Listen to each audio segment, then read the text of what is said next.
Hello student, चलिए start करते हैं क्लास 9 मैथमेटिक्स में आर.डी. शर्मा सॉल्यूशन की एक्सरसाइज नंबर सर्कल की एक्सरसाइज है एक्सरसाइज 15.2। उसका क्वेश्चन नंबर 12 क्या कहता है। देखिए क्वेश्चन नंबर 12 कह रहा है दो कॉर्ड्स है A B and C D जिसकी लेंथ 5 सेंटीमीटर 11 सेंटीमीटर है respectively of a circle are parallel to each other.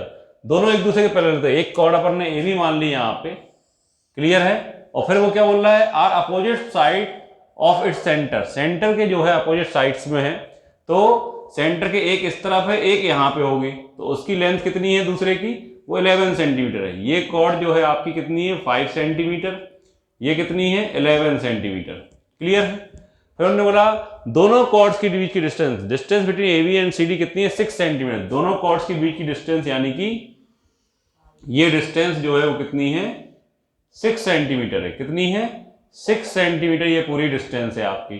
तो ये आपको पता होना चाहिए कि अगर दो कॉर्ड हैं पैरेलल हैं तो उनके जो बीच की जो मिलाने जो डिस्टेंस है वो डिस्टेंस कौन सी होती है, परपेंडिकुलर डिस्टेंस होती है। कौन सी होती है, परपेंडिकुलर डिस्टेंस। वो सेंटर से पास होकर जाएगी। कहां से जाएगी, सेंटर से जाएगी। यानी कि ये जो लाइन है आपकी, ये इसको मान लेते हैं अपन लोग P, इसको Q, तो जो PQ जो होगी वो कहां से जाएगी, सेंटर से होकर जाएगी। कहां से जाएगी, सेंटर से होकर जाएगी, क्लियर है। तो यहां पे ये चीज आपको माइंड में रखनी ही पड़ेगी कि ये जो डिस्टेंस होती है वो हमेशा शॉर्टर डिस्टेंस होती है। शॉर्टर डिस्टेंस हमेशा कैसी होती है, परपेंडिकुलर डिस्टेंस होती है। परपेंडिकुलर डिस्टेंस है तो ये आपने एक थ्योरम पढ़ी होगी कि अगर अपन लोग सेंटर से ज्वाइन करते हैं, सेंटर से परपेंडिकुलर डालते हैं कॉर्ड पे, तो कॉर्ड को बाइसेक्ट करता है। और अपन लोग यहाँ पे एक लाइन ज्वाइन कर रहे हैं, ठीक है ना, कौन सी, इन दोनों के बीच की डिस्टेंस, तो वो हमेशा कैसी होगी, परपेंडिकुलर डिस्टेंस। तो जब ये परपेंडिकुलर होगा तो कहां से जाएगा, सेंटर से पास होगा, क्लियर है। तो यहाँ पे आपको समझ में आ गया होगा। अब यहाँ पे अपन लोग कंस्ट्रक्शन करते हैं, इनको अपन लोग ज्वाइन कर देते हैं यहाँ से इस तरीके से, OC और OA को ज्वाइन कर देंगे, क्लियर है। तो ये क्या हो जाएंगे, रेडियस। तो ये रेडियस होगी, ये भी रेडियस। ये टोटल आपकी कितनी है 6 सेंटीमीटर है। तो इसको अगर मैंने x मान लिया तो ये कितना हो जाएगा 6 माइनस एक्स, क्या हो जाएगा 6 माइनस, ये इसको x माना तो ये क्या हो जाएगा 6 माइनस एक्स। और ये परपेंडिकुलर है। जब परपेंडिकुलर है तो कहानी क्या आएगी यहाँ परपेंडिकुलर की, कि परपेंडिकुलर जो सेंटर से ड्रॉ किया था वो कॉर्ड को दो इक्वल पार्ट्स में डिवाइड कर देता है। The perpendicular drawn from the centre to the chord bisect the chord, clear.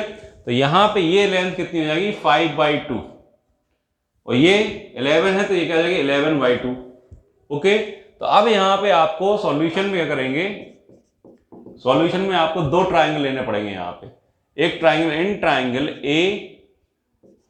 APB, APB जो आपका ट्राइंगल है उसमें अपन लोग क्या करेंगे, पाइथागोरस थ्योरम लगाएंगे, बाय पाइथागोरस थ्योरम।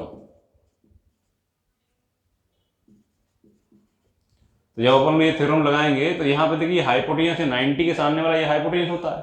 तो OA का स्क्वायर इज इक्वल टू क्या हो जाएगा AP का स्क्वायर प्लस OP का स्क्वायर। तो OA क्या है आपका R, तो R का स्क्वायर। AP कितना है आपका 5/2, तो 5/2 का होल स्क्वायर। OP कितना है X, तो X का स्क्वायर, क्लियर है। ये इक्वेशन नंबर, इसको और सॉल्व कर लेते हैं तो R स्क्वायर इक्वल टू 5 का स्क्वायर 25/4, 2 का स्क्वायर 4 हो जाएगा इक्वल प्लस X स्क्वायर। ये इक्वेशन नंबर फर्स्ट आपकी हो गई। अब अपन लोग कौन सा ट्राइंगल लेंगे, इन ट्राइंगल CQO, ये वाला ट्राइंगल। तो इसमें हाइपोटेन्यूस 90 के सामने वाला ये हो जाएगा, तो बाई पाइथागोरस थ्योरम, ठीक है ना, डायरेक्ट लिख लेते हैं। क्या हो जाएगा OC का स्क्वायर इक्वल टू OQ का स्क्वायर, या फिर क्या लिखें पहले CQ का स्क्वायर प्लस OQ का स्क्वायर। तो देखिए बेटा OC क्या है आपका R, क्योंकि दोनों रेडियस है, सेंटर से यहाँ जो रेडियस है ये आपका लिखा ही हुआ है। और CQ कितना है 11/2, तो 11/2 का स्क्वायर। और OQ कितना है आपका 6 माइनस एक्स, तो 6 माइनस एक्स का होल स्क्वायर, ठीक है। इसको सॉल्व करेंगे अपन लोग, यहाँ पे यहीं पे लिख लेते हैं। तो R स्क्वायर इक्वल टू 11 का square 121/4 plus A minus B का होल स्क्वायर क्या होता है A square minus B square minus 2AB plus 2AB। तो A माइनस B का whole square equal to A square plus B square minus के 2AB, clear. तो यहाँ पे क्या हो जाएगा 6 का स्क्वायर मतलब 36 प्लस B स्क्वायर मतलब X square minus 2 2 into 6 12 2 into 6 12 into x, तो माइनस के 12x, तो a square plus b square minus के 2ab, ये आपका स्क्वायर होता है, वो a माइनस बी का होल स्क्वायर होता है। यहाँ पे फॉर्मूला अपन ने पुट कर दिया। अब आप देखिए इक्वेशन नंबर 1 और इक्वेशन नंबर 2 में अपन लोग इक्वेशन नंबर 1 से x आर स्क्वायर की वैल्यू पुट कर देते हैं यहाँ पे, ठीक है ना। तो क्या लिखेंगे, on putting the value of R square from equation first R square की वैल्यू यहाँ पुट कर देते हैं, तो क्या कहानी आ जाएगी, देखिए आर स्क्वायर की वैल्यू यहाँ पे रखेंगे, क्या आ जाएगा 25/4 plus X square is equal to 121/4 plus 36 plus X square minus के 12x। तो देखिए बेटा एक्स स्क्वायर से एक्स स्क्वायर कैंसिल आउट हो गया। क्या किया अपन लोगों ने, देखिए बेटा यहाँ पे ये आर स्क्वायर की वैल्यू जो है यहाँ पुट कर दी, ठीक है ना, बाकी सेम टू सेम लिख दिया, एक्स स्क्वायर कैंसिल आउट हो जाएगा।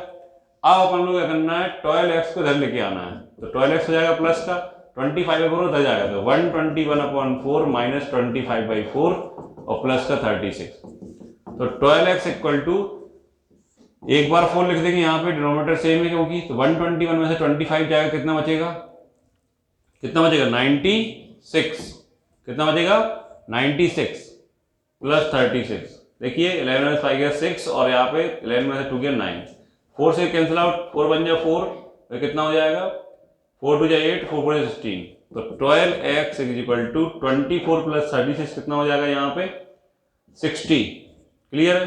तो x की वैल्यू क्या जाएगी 60/12 यानी कि 5, x की वैल्यू 5 हो गई। आपको रेडियस निकालनी है तो अपन लोग इक्वेशन फर्स्ट में ही x की वैल्यू पुट कर देंगे, तो putting the value of x in equation first, तो फर्स्ट जो इक्वेशन है आपकी उसमें वैल्यू पुट करेंगे, तो क्या था यहां पे रख देते हैं R square equal to 25/4 X square क्या हो जाएगा 5 का स्क्वायर यहां पे, तो देखिए बेटा R square equal to 25/4 plus 25। अब आपको इसको सॉल्व करना है, तो देखिए यहाँ पे 25/4 प्लस 25 को सॉल्व करेंगे तो कितना जाएगा 4, एलसीएम आएगा यहाँ पे 25 4 जा 100, तो 125/4, क्लियर है।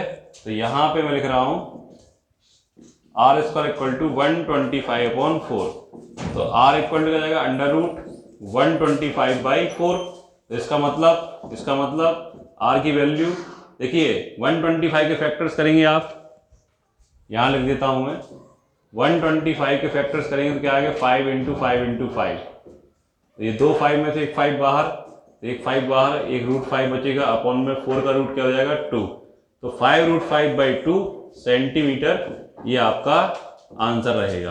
क्लियर है, वीडियो को रोक करके नोट कर लीजिए।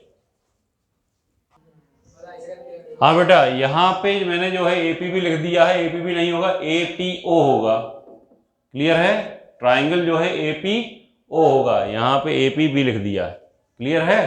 तो ये आप थोड़ा सुधार कर लें क्योंकि एपीओ ही की बात कर रहा हूँ, एपीओ की बात करूँ, एपीबी थोड़ी ना ट्राइंगल बनेगा, एपीओ की बात करूंगा तो एपीओ में ओए जो है आपका ओए हाइपोटेनस और परपेंडिकुलर बेस कुछ भी हो सकता है, ये और ये, तो AP square plus OP square, तो हाइपोटेनस का square perpendicular square plus base का स्क्वायर, ये आपका हो जाएगा, ठीक है।